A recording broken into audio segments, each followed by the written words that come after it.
بسم اللہ الرحمن الرحیم۔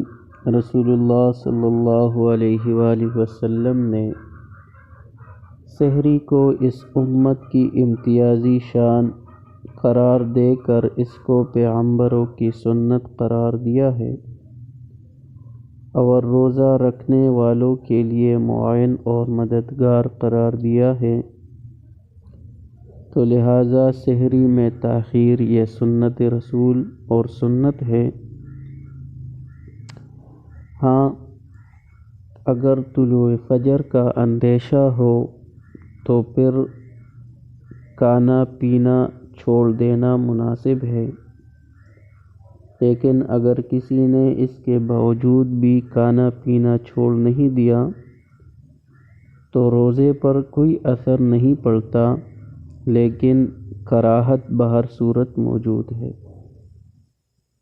لیکن اگر صبح صادق کی علامات ظاہر ہونے کے بعد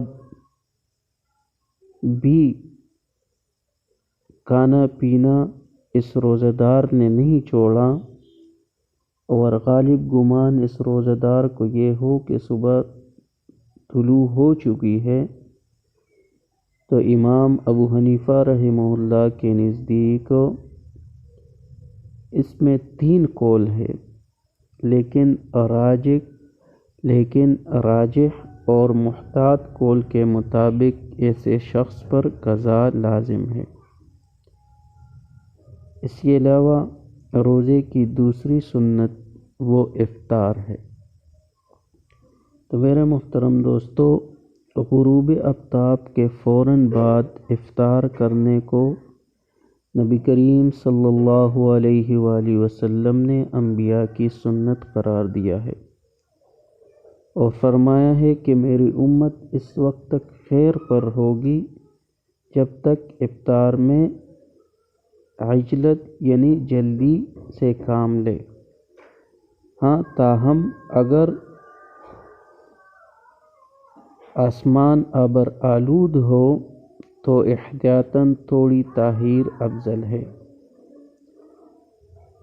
تو سحری میں تاخیر اور افطار میں عجلت اس لیے بہتر ہے کہ اس میں اللہ کے سامنے اپنے عجز اور بندگی اور ضعف اور ناتوانی کا اظہار ہے۔ البتہ یہ ضروری ہے کہ افطار کے وقت غروب آفتاب کا یقین ہو۔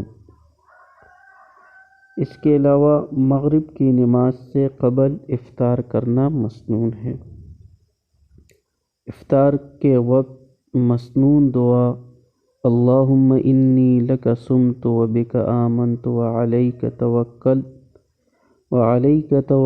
وعلی رزقک افطرت یہ پڑھنا چاہیے، اور اس کے ساتھ ساتھ اگر سردی کا موسم ہو تو پھر افطار کھجور سے کرنی چاہیے، اور اگر گرمی کا موسم ہو تو افطار پانی کے ساتھ یا شربت کے ساتھ کرنا یہ سنت ہے۔